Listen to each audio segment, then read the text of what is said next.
Let us consider a hydrogen-like species और hydrogen atom itself. अब देखो यहीं पर अपन ने एक कंडीशन लगा दी कि अपन जो कुछ करने वाले हैं वो एप्लीकेबल सिर्फ हाइड्रोजन लाइक स्पीसीज के लिए या हाइड्रोजन एटम. बताता हूँ. हाइड्रोजन एटम तो पता है, लाइक स्पीसीज का मतलब क्या हो गया. देखो मतलब we are talking about system जिसमें न्यूक्लियस हो, पॉजिटिव चार्ज हो और एक ही इलेक्ट्रॉन हो. एक से ज़्यादा इलेक्ट्रॉन अगर होंगे तो ये पूरा जो अपन पढ़ने वाले हैं बोर्ड्स मॉडल एप्लीकेबल नहीं होगा, क्योंकि अपन देखेंगे अपने फॉर्मूले सिर्फ इसी के लिए एप्लीकेबल होंगे. तो let us consider hydrogen like species और हाइड्रोजन एटम. ठीक है, न्यूक्लियस, इलेक्ट्रॉन. ठीक है, एक इलेक्ट्रॉन होना चाहिए, उसी के लिए एप्लीकेबल है. तो हाइड्रोजन एटम हो गया. हाइड्रोजन लाइक में मतलब क्या हो गया. हीलियम की बात करेंगे तो एप्लीकेबल होगा क्या? नहीं होगा. क्यों? हीलियम में न्यूक्लियस तो है, एक ही पॉजिटिव चार्ज, बट इलेक्ट्रॉन दो हैं, एप्लीकेबल नहीं होगा. बट एक इलेक्ट्रॉन निकाल दो, अब एप्लीकेबल है, क्योंकि अब हीलियम के अंदर न्यूक्लियस और एक इलेक्ट्रॉन बचा. मतलब जिस भी सिस्टम में न्यूक्लियस और एक इलेक्ट्रॉन होगा उसी के लिए पूरा बोर्ड्स मॉडल एप्लीकेबल होने वाला है, क्योंकि अपन फॉर्मूले लगाने वाले हैं सिर्फ इसी कंडीशन के लिए, इसी कंडीशन के लिए डेरिवेशन करने वाले हैं. ठीक है, तो let us consider hydrogen like species और हाइड्रोजन एटम. एटम ले लो हाइड्रोजन का, या उसकी तरह एटम देख, दूसरे एटम जो उसकी तरह हो. तरह मतलब एक ही इलेक्ट्रॉन सिस्टम होना चाहिए. वन इलेक्ट्रॉन सिस्टम के लिए बोर्ड्स मॉडल एप्लीकेबल है. तो स्टार्ट करते ही एक बहुत बड़ी कंडीशन लगा दिया. ऑब्वियसली ये इसका डीमेरिट बन जाएगा कि भाई एक ही एटम थोड़ी है पूरी यूनिवर्स में, इतने सारी चीज़ें हैं, सबके लिए क्या करोगे. तो फिर आगे बढ़ेंगे. बट अभी हाइड्रोजन लाइक स्पीसीज के लिए देखते हैं अपना boards model. So hydrogen like में हीलियम हो गया, या एलआई में भी बात नहीं चलेगी, क्योंकि एलआई में 3 इलेक्ट्रॉन होंगे, बट 2 निकाल दो, अब एप्लीकेबल है. बेरिलियम में 3 निकाल दो, 4 होते हैं, एक बचा, तब एप्लीकेबल है. तो हाइड्रोजन लाइक स्पीसीज के लिए एप्लीकेबल है. तो अपन सबके लिए अलग अलग डेरिवेशन नहीं करेंगे, एक जनरल डेरिवेशन कर लेंगे. कैसे करेंगे? न्यूक्लियस पे चार्ज Ze बोल देते हैं, पॉजिटिव Ze चार्ज होगा. अच्छा, मतलब अगर हाइड्रोजन है तो Z1 रख देंगे तो E चार्ज आएगा प्लस E. अगर हीलियम है तो Z2 रख देंगे तो 2E चार्ज हो जाएगा. अगर लिथियम है 3 रख देंगे, बेरिलियम के लिए 4 रख देंगे. तो इस तरीके से अपना न्यूक्लियस चेंज हो जाएगा. अपन बस Z रख देते हैं तो सबके लिए एक साथ डेरिवेशन होगा. समझ में आ रहा है? तो अपन सबके लिए अलग नहीं कर रहे हैं, एक जनरल डेरिवेशन कर रहे हैं. और न्यूक्लियस को बोल दे रहे हैं Ze चार्ज का. मतलब हीलियम के लिए अपन 2 रख देंगे तो बन जाएगा फॉर्मूला, लिथियम के लिए 3 रख देंगे, बेरिलियम के लिए 4 रख देंगे, हाइड्रोजन के लिए 1 रख देंगे. ठीक है. सो अब बोर्ड्स मॉडल लगाना है. बोर्ड्स ने क्या बोला था? न्यूक्लियस होगा, Ze चार्ज होगा. ठीक है, इलेक्ट्रॉन चक्कर काटेगा विथ v स्पीड. अगर v स्पीड से इलेक्ट्रॉन चक्कर काटेगा तो अंदर की तरफ एक फोर्स आएगा, सेंट्रीपिटल फोर्स. और वो सेंट्रीपिटल फोर्स प्रोवाइड कौन करेगा? Ze. अभी पढ़ा इलेक्ट्रोस्टैटिक फोर्स ऑफ अट्रैक्शन. तो E माइनस और Ze प्लस का चार्ज अट्रैक्शन होगा. वो अट्रैक्शन सेंट्रीपिटल की तरह एक्ट करेगा और इस इलेक्ट्रॉन को घुमाएगा. ठीक है, तो ये अपन ने कंडीशन लगा दी. तो अपन बोल सकते हैं the centripetal force of above circular motion होगा mv²/r. अब ये कैसे आया? ये अभी सर्कुलर मोशन पढ़ लिया है, अगर 12th में हो तो पता होगा, नहीं पढ़ा तो अभी याद रखो कि जैसे फोर्स निकालना होता है अपन को. ठीक है, वैसे ही अगर सेंट्रीपिटल फोर्स मतलब अंदर की तरफ जो फोर्स चाहिए होता है इस इलेक्ट्रॉन को या किसी भी चीज़ को सर्कल में घुमाने के लिए, उसको सेंट्रीपिटल फोर्स लगता है, इतना फोर्स चाहिए है.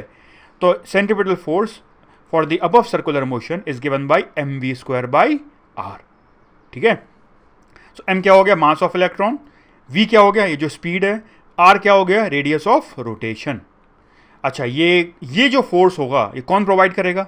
Electrostatic force of attraction plus Ze और E माइनस. अभी बताया फोर्स ऑफ अट्रैक्शन आएगा K(Q1 Q2) अपॉन r². सो अपन देखते हैं.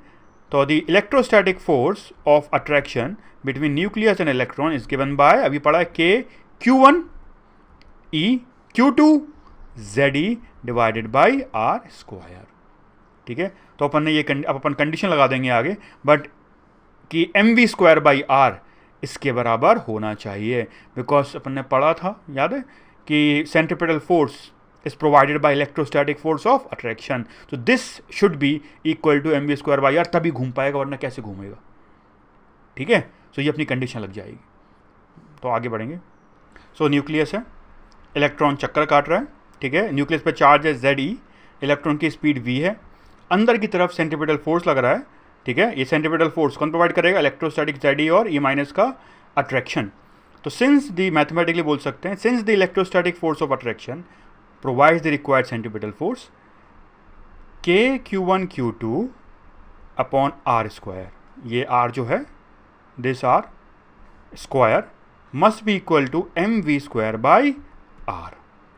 तो ये हो गया मैथमेटिकली जो अपन ने बोला कि electrostatic force of attraction provides the centripetal force. अब देखो, अगर मान लो ये यहाँ पे एक ही चार्ज है प्लस और माइनस का, अगर मान लो इलेक्ट्रॉन एक इलेक्ट्रॉन भी होता, एक और होता, तो भाई इस माइनस और इस माइनस का इंटरेक्शन देखना पड़ता, इस प्लस और इस माइनस का इंटरेक्शन देखना पड़ता अगर एक और इलेक्ट्रॉन होता तो। फिर अब बाद में पोटेंशियल भी लेंगे, तो किसका पोटेंशियल लेंगे? इस इलेक्ट्रॉन और इस इलेक्ट्रॉन में डिस्टेंस क्या होगा, कैसे कर पाएंगे? मतलब ये जो अपन फॉर्मूला यूज कर रहे हैं साफ साफ बता रहा है कि भाई ये तभी एप्लीकेबल कर पाएंगे अपन जब प्लस ZE एक प्लस और एक माइनस हो। अगर दो इलेक्ट्रॉन हो गए, दो माइनस, तो फिर नहीं कर पाएंगे। ये अपन ने ले लिया, ठीक है। इस माइनस और एक और इलेक्ट्रॉन अगर है तो उन दोनों का इंटरेक्शन देखना पड़ेगा। कैसे बोलोगे फोर्स कि Q1 Q2 upon what is R, क्या डिस्टेंस दोनों के बीच में, दो इलेक्ट्रॉन के बीच में, कैसे पता पड़ेगा? आगे पोटेंशियल निकालने वाले हैं, पोटेंशियल कैसे करोगे? क्या डिस्टेंस होगा दोनों के बीच में, कहाँ रहेगा? सो पॉइंट ये है, साफ साफ दिख रहा है एक पहले फॉर्मूले से ही कि ये सब तभी एप्लीकेबल है जब एक न्यूक्लियस, एक पॉजिटिव चार्ज और एक इलेक्ट्रॉन होना चाहिए। दो इलेक्ट्रॉन या दो से ज़्यादा हो गए एप्लीकेबल नहीं होगा, फॉर्मूला लगा ही नहीं पाएंगे, ठीक है। सो एनीवेज नाउ विल, बार बार नहीं बोलूँगा, now for whole Bohr's model we will consider only one electron system, that is hydrogen या हाइड्रोजन लाइक स्पीसीज, ठीक है। ओके, बट समझ में आना चाहिए, ये बहुत बड़ी कंडीशन है बोर्स मॉडल की। चलो फिर नेक्स्ट, ऑल्सो बोर्ड ने एक और चीज़ बोला था, according to Bohr's model electron resides in orbit where angular momentum is quantize. सब जगह नहीं रहता भाई इलेक्ट्रॉन, ठीक है। अच्छा, सब जगह अपन बोल सकते हैं इलेक्ट्रोस्टैटिक फोर्स को बराबर करा सकते हैं, लेकिन इलेक्ट्रॉन वहीं रहेगा जहाँ MVR angular momentum must be equal to NH upon 2π, angular momentum quantization. मतलब ये कंडीशन भी सेटिस्फाई होनी चाहिए और ये कंडीशन भी सेटिस्फाई होनी चाहिए। ये नहीं होगा तो सर्कल में कैसे घूमेगा, ये नहीं होगा तो उसने बोला था भाई इलेक्ट्रॉन यहीं एनर्जी लूज नहीं करेगा, वरना तो स्पायरल हो जाएगा। तो ये भी सही होना चाहिए, ये भी सही, दोनों को साइमल्टेनियसली सॉल्व करेंगे अब अपन, तो फिर देखते हैं आगे क्या आएगा। समझ में आ रहा है? सो ये कंडीशन लगा दी अपन ने, बोर्ड ने बोला था, ये बोर्ड ने बोला था, लगा दिया। अब इसको सॉल्व करेंगे अपन, ठीक है। फिर सॉल्विंग बोथ कंडीशन साइमल्टेनियसली, इसको 1 बोल दे रहे हैं, इसको 2 बोल दे रहे हैं, तो देखेंगे कैसे सॉल्व करेंगे। बट यहाँ तक समझ में आ जाना चाहिए दोनों जो बोर्ड ने बोला था पॉइंट, ये बोर्ड ने पॉइंट बोला था, बोर्ड ने पॉइंट बोला था मैथमेटिकली, बिकॉज सब कुछ मैथ से करना भाई, हवा में नहीं बोल सकते। एक्चुअली बोर्ड ने पहले सब कुछ किया था मैथमेटिकली, फिर उसने बोला, तो बोला से बोलने से काम चलेगा, मैथमेटिकली सारी चीज़ें प्रूव करनी पड़ती हैं, तो अपन मैथ से लगाएंगे और देखेंगे वो उसका मतलब क्या है, ठीक है। ओके, यहाँ पर n की वैल्यू 1 2 3 हो सकती है, ये है अपना एंगुलर मोमेंटम क्वांटाइजेशन। तो अब अपन इसको सॉल्व करते हैं। फ्रॉम 1 इक्वेशन क्या थी अपनी, KZE स्क्वायर, क्योंकि E और ZE था तो क्या बन गया, ZE square upon R square is equal to MV square by R। Equation second क्या थी, इसमें से एक R से एक R चला गया, एक फ्रॉम सेकंड क्या था अपने पास, MVR NH अपॉन 2π होना चाहिए, दोनों को साइमल्टेनियसली सॉल्व करना। अच्छा, R से R चला गया तो अपन R को बोल सकते हैं that R is equal to KZE square by MV square, ठीक है। अच्छा, यहाँ अपन V बोल सकते हैं, V है NH अपॉन 2π, M नीचे आ गया, R नीचे आ गया। अब अपन क्या कर रहे हैं, इस V को साइमल्टेनियसली सॉल्व करना भी नहीं किया, इस V को उठा के यहाँ रख दे रहे हैं, ठीक है। ये जो V आया, अब अपन ने साइमल्टेनियसली इसको सॉल्व कर दिया। ये कंडीशन और ये कंडीशन दोनों साथ में मैट होनी चाहिए, V को उठा के यहाँ रख दिया। This implies KZE square by M। अच्छा, V क्या है, NH अपॉन 2π MR इस पूरे का whole square is equal to R। Solve करते हैं इसको, KZE स्क्वायर और ये ऊपर आ गया 2 स्क्वायर, पाई ऊपर आ गया pi square, M square R square divided by M N square H square must be equal to R आ गया, ठीक है। अच्छा देखो, यहाँ एक R से एक R चला गया, अब इस R को यहाँ रखते हैं, बाकी सब उस साइड लेके जाते हैं।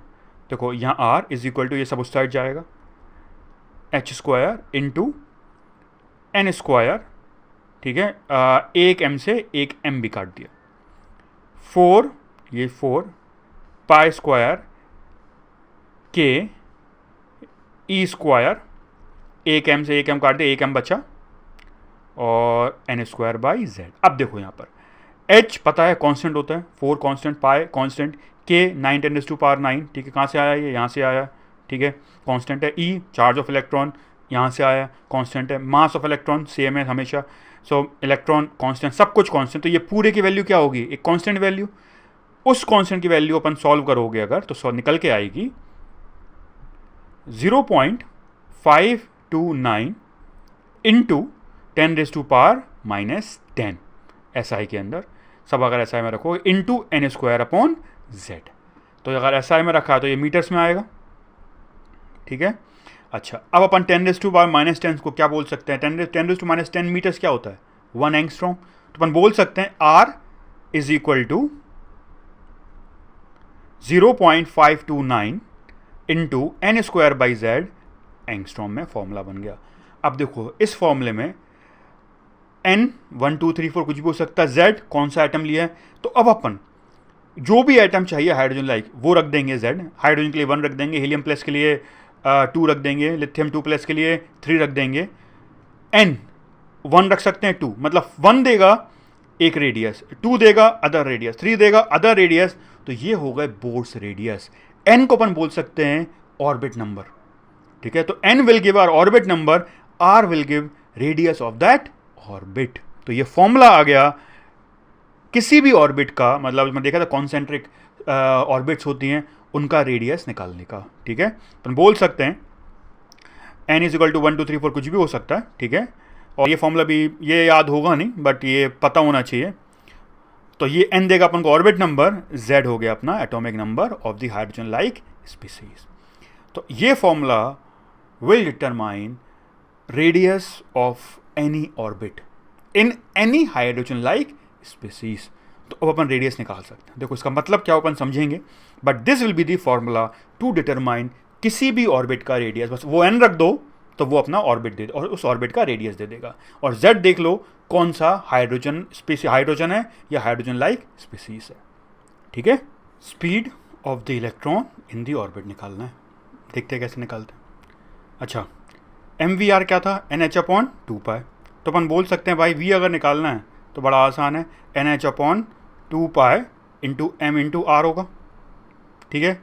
अच्छा, तो अपन बोल सकते हैं R की वैल्यू, R का फॉर्मूला भी आया था, क्या आया था भाई, H square by 4π square KE square M into N square upon Z आया था।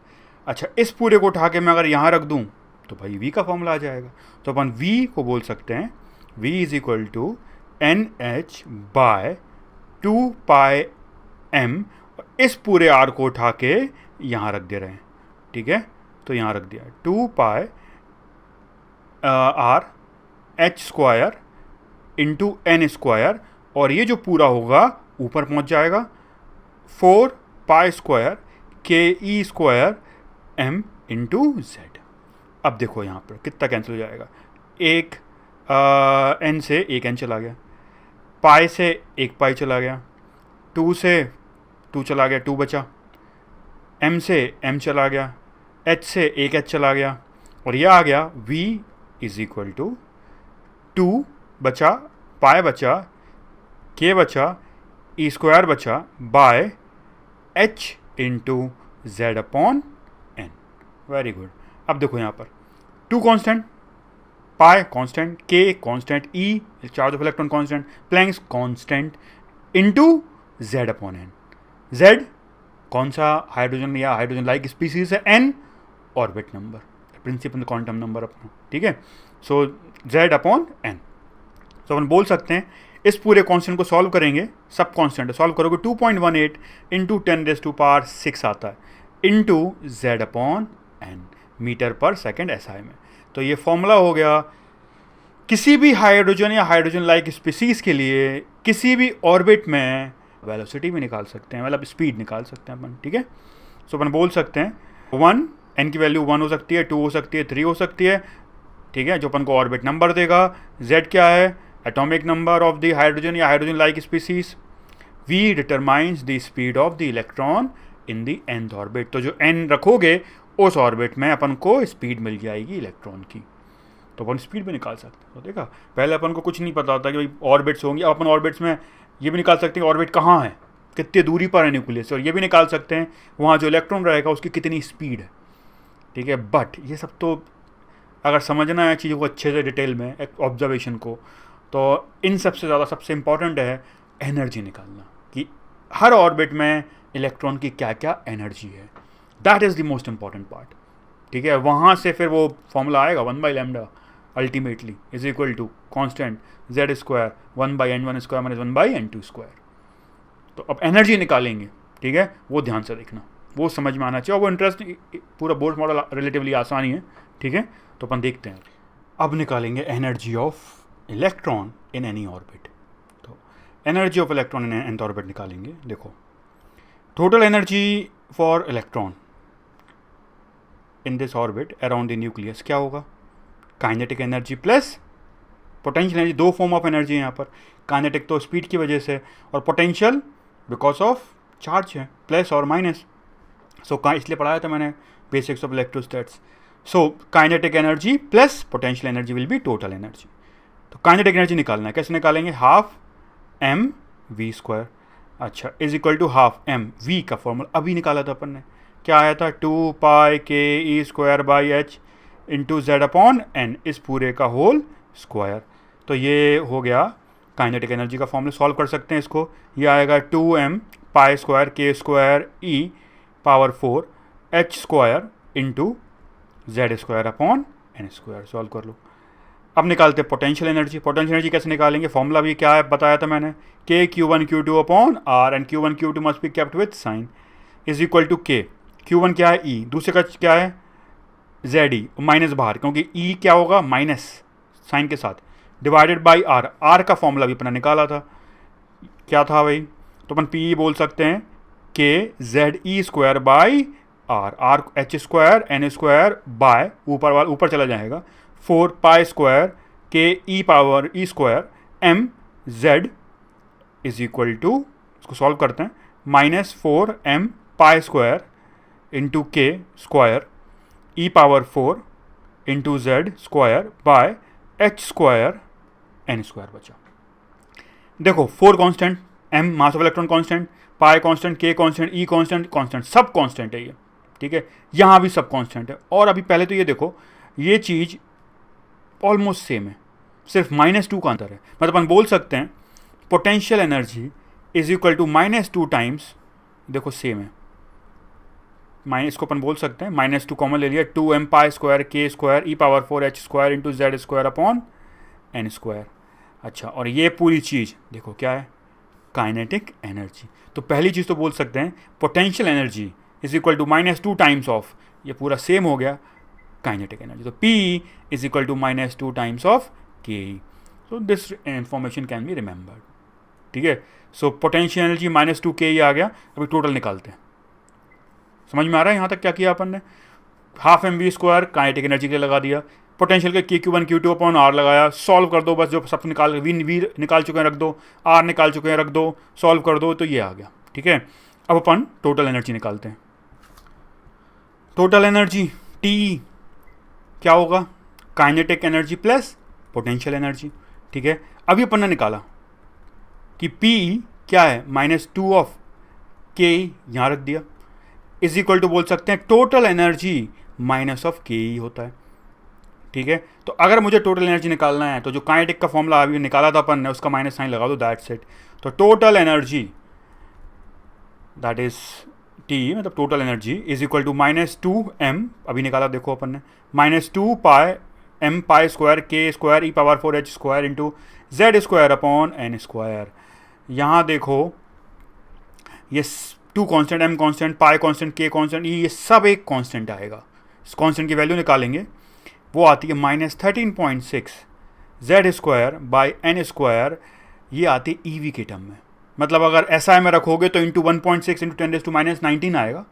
ठीक है, और तो वो किसके अंदर आएगा, जूल्स के अंदर SI में रखोगे, डिवाइड बाई कर देंगे 1.6 ×10⁻⁻19 तो EV में बन जाएगा। तो मैंने सीधे इसको कन्वर्ट किया है EV के अंदर, क्योंकि इसी फॉर्म टर्म में अपन को फॉर्मूला याद रखना है। सो E का फॉर्मूला आ गया, क्योंकि Z तो अपन को पता है कौन सा एटम अपन ने यूज़ किया है, हाइड्रोजन या हाइड्रोजन लाइक। N किस ऑर्बिट नंबर की बात कर रहे हैं, अगर ये और ये रख देंगे तो एक वैल्यू आएगी, वो क्या देगा अपन को, E। What is E? Total energy. तो अब अपन total energy of electron in any orbit निकाल सकते हैं, ठीक है। So Z is what, atomic number, N is what, orbit number, E is what, total energy of the electron in nth orbit. आ गया फॉर्मूला। अब यहां से सारी चीजें बनेंगी। So this is the formula for energy of electron in any orbit you want to calculate the energy. और ये Z, what is Z? For any hydrogen like species. तो एनर्जी का फॉर्मूला बने। अपन सिंपल, बोर्ड ने जो बोला था मान लो, वो मान लिया, मैथ्स लगाते आ रहे हैं और जो बोलते आ रहा है वो अपन सही मान रहे हैं, क्योंकि आगे जो रिजल्ट आएंगे वो ऑब्जर्वेशन को मैच करेंगे, सब कुछ सही है ये फॉर हाइड्रोजन या हाइड्रोजन लाइक स्पीसीज। बार बार बोल रहा हूँ, ध्यान रखना, सब डेरिवेशन उसी के लिए। अगर जहाँ 2 इलेक्ट्रॉन हो गए तो क्या क्या फॉर्मूला कैसे लगाओ, लगा ही नहीं, इतना फॉर्मूला कुछ कंडीशन ही नहीं, मतलब फिट बैठेगी, कर ही नहीं पाओगे। क्या डिस्टेंस होगा 2 इलेक्ट्रॉन के बीच में, कैसे निकालोगे पोटेंशियल एनर्जी? अपन ने पोटेंशियल निकाल लिया, भी निकाला था potential K(Q1 Q2 upon R), सिर्फ वही पोटेंशियल था, कौन सा, न्यूक्लियस और इलेक्ट्रॉन का। अगर एक और इलेक्ट्रॉन आ गया उस इलेक्ट्रॉन के बीच में भी पोटेंशियल होगा, उस इलेक्ट्रॉन और इस न्यूक्लियस के बीच में भी होगा, वो तो फिर भी निकाल सकते हो, लेकिन ये इलेक्ट्रॉन इलेक्ट्रॉन का पोटेंशियल कहाँ से निकालोगे, कैसे न, क्या डिस्टेंस होगा उनके बीच में, फिक्स रहेगा क्या, क्या रहा है, कैसे करोगे, नहीं कर सकते। ओनली फॉर हाइड्रोजन या hydrogen like species Bohr model is applicable. तो अपन ने एनर्जी निकाल लिया, अब अपन निकालेंगे रिडबर्ग कांस्टेंट, ठीक है। उसके लिए पहले अपन निकालेंगे energy difference when electron jump from one orbit to another. तो वहां से फिर आएगा, देखो भाई, तो पहले let us assume electron jumps from energy state n1 to n2। पहले n1 ऑर्बिट में था, बाद में किसी n2 ऑर्बिट में चला गया। तो अपन बोल सकते हैं energy of electron in state n1, पहले n1 ऑर्बिट में एनर्जी कितनी होगी, -13.6 into Z² by n1²। Second जब n2 चला गया तो एनर्जी कितनी हो जाएगी, -13.6 इंटू Z² बाई n2², क्योंकि यही तो फॉर्मूला एनर्जी का है। किसी भी ऑर्बिट में एनर्जी क्या होती है इलेक्ट्रॉन की, टोटल एनर्जी निकाली है अपन ने, -13.6 इंटू Z² अपॉन n1²। तो जब n1 है तो n1 रख दिया, जब कोई भी n2 में चला गया तो n2 रख दिया। अब अपन निकालते हैं change in energy in A jump delta E। तो जब जंप होगा कोई भी n1 से n2 तो डेल्टा E जो होगा final energy minus initial energy E2 minus E1, ये वैल्यू आएगी। फाइनल एनर्जी कौन सी है, ये 13.6 into Z² by n2² minus of E2 minus E1, तो मैं माइनस, अब ये E1 energy -13.6 into Z² by n1²। तो ये आ गया delta E, that is change in energy when electron jumps from n1 orbit to n2 orbit is -13.6 into Z² 1 by n2² minus 1 by n1। इसको देख रहा, पहुंच रहे हैं वहाँ, अपना वो जो फॉर्मूला था 1 by n2² minus 1 by n1² पर आ गया। तो ये चेंज इन एनर्जी होता है जब भी इलेक्ट्रॉन किसी ऑर्बिट से दूसरे ऑर्बिट पर जाएगा EV के अंदर, ठीक है। अच्छा, इसको ये अपन ऐसा, ये सब कौन, 13.6 तो कांस्टेंट है, ठीक है, तो कांस्टेंट रख दे रहा है इसको, RZ² into 1 by n1² minus 1 by n1²। इसको देखो, ये फॉर्मूला ऑलमोस्ट वैसे ही जो अपन ने बोला, लेकिन ये एनर्जी के टर्म में, तो इसको अपन बोल सकते हैं Rydberg RE, Rydberg constant for energy बोल सकते हैं, बट ये तो वाइडली यूज लिया, इसको मैं हाईलाइट नहीं कर रहा हूँ। इसको रिडबर्ग कांस्टेंट इन जनरल नहीं बोलते हैं, ठीक है। आगे आने वाला 1 बाई लैम्डा वाला जो है वहाँ बोलेंगे। तो डेल्टा E आ गया, जब इलेक्ट्रॉन एक ऑर्बिट से दूसरे में जंप करा तो चेंज इन एनर्जी जो हो गया वो आ गया। और एक बार चेंज इन एनर्जी आ गया तो ये पता पड़ गया इस एनर्जी का फोटोन या तो एमिट होता है या एब्जॉर्ब होता है। चेंज इन एनर्जी आ गया, यही चेंज किस चीज़ के बराबर होता है, फोटोन एमिटेड या फोटोन एनर्जी एब्जॉर्ब के बराबर होता है। तो अपन बोल सकते हैं भाई एनर्जी ऑफ फोटोन एमिटेड या एब्जॉर्ब सेम चीज़, बस मॉड लगा दो, क्योंकि change in energy negative positive हो सकता है। अगर हायर से लोअर आएगा तो एनर्जी कम हुई है, डेल्टा E नेगेटिव आएगा, लोअर से हायर गया है डेल्टा E पॉजिटिव आएगा। हमें उससे मतलब नहीं है, हमें अगर पता है एमिट कब होता है और एब्जॉर्ब कब होता है, अपन तो मैग्नीट्यूड देख ले रहा है, मॉड लगा दे रहा है, डेल्टा E का मॉड होगा एनर्जी ऑफ फोटोन एमिटेड या एब्जॉर्ब। तो अपन बोल सकते हैं, और E क्या होता है, hc बाई लैम्डा। यहाँ तक समझ में आ रहा है क्या बोल रहा हूँ मैं। डेल्टा ई जो आ गया, ये डेल्टा ई का मॉड हो जाएगा क्या, एनर्जी ऑफ फोटोन एमिटेड या एब्जॉर्ब। तो यही फॉर्मूला बन गया, बस मॉड लगा दो इसमें, तो ये फॉर्मूला बन गया for energy of photon emitted या एब्जॉर्ब। अगर डेल्टा ई निकालोगे तो ये याद रखना पड़ेगा, पहले N2 में और N1 माइनस, और मैं तो कह रहा हूँ कि दिमाग लगाओ तो ये भी याद नहीं करना पड़ेगा। तुम तो मैग्नीट्यूड निकालो यहाँ से, तुम्हें पता है डेल्टा ई हायर से अगर लोअर ऑर्बिट में आता है डेल्टा ई नेगेटिव होता है क्योंकि एनर्जी कम हो रही है, लोअर से हायर जाएगा तो डेल्टा ई पॉजिटिव आना है क्योंकि एनर्जी बढ़ रही है, दैट्स इट। साइन भी देखना पड़ेगा, उसमें दिक्कत आती है बच्चों को कई बार। Energy of photon emitted absorbed delta E का मॉड, ठीक है। और ई एनर्जी कैसे निकालते हैं, hc/λ से। So hc/λ energy delta E energy of photon emitted hc/λ is equal to minus 13.6 z square 1 by n2 square minus 1 by n1 square। समझ में आ रहा है, देखो ऑलमोस्ट पहुंच रहे हैं। 1 by lambda is minus 13.6 divided by hc into z square 1 by n2 square minus 1 by n1 square बन गया फॉर्मूला। 1 by लैम्डा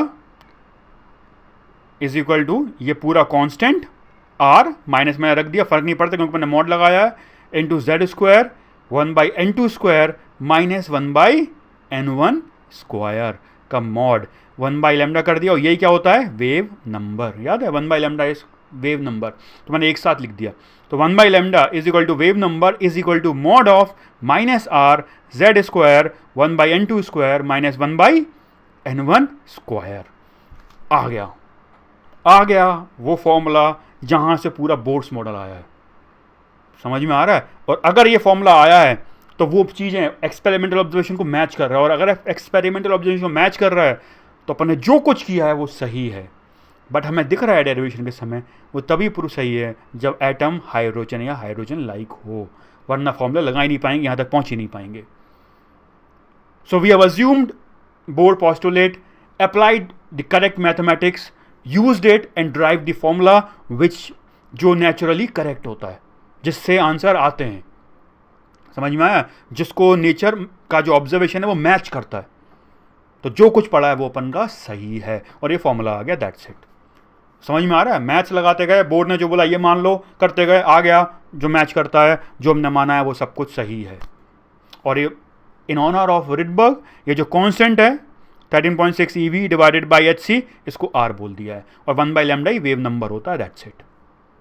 तो 1 by lambda is equal to wave number is equal to mod minus R Z square 1 by N2 square minus 1 by N1 square. Mod क्यों लगा दिया मैंने, formula बस याद बच्चों के लिए, मतलब अपन को दिक्कत ना आए, वरना बच्चे सर N2 कौन सा पहले आता है, N1 कौन सा, फर्क नहीं है, तो लैम्डा कहाँ से नेगेटिव होगा भाई। अगर नेगेटिव आई तुमने गलती कर दी कि पॉजिटिव कर दो, पॉजिटिव आई तो सब सही किया, बहुत अच्छी बात है, कोई दिक्कत नहीं है। 1 बाई लैम्डा वेव नंबर हो गया, ठीक है। फिर अपन फ्रीक्वेंसी भी निकाल सकते हैं, C बाई लैम्डा क्या होती है, फ्रीक्वेंसी, याद है।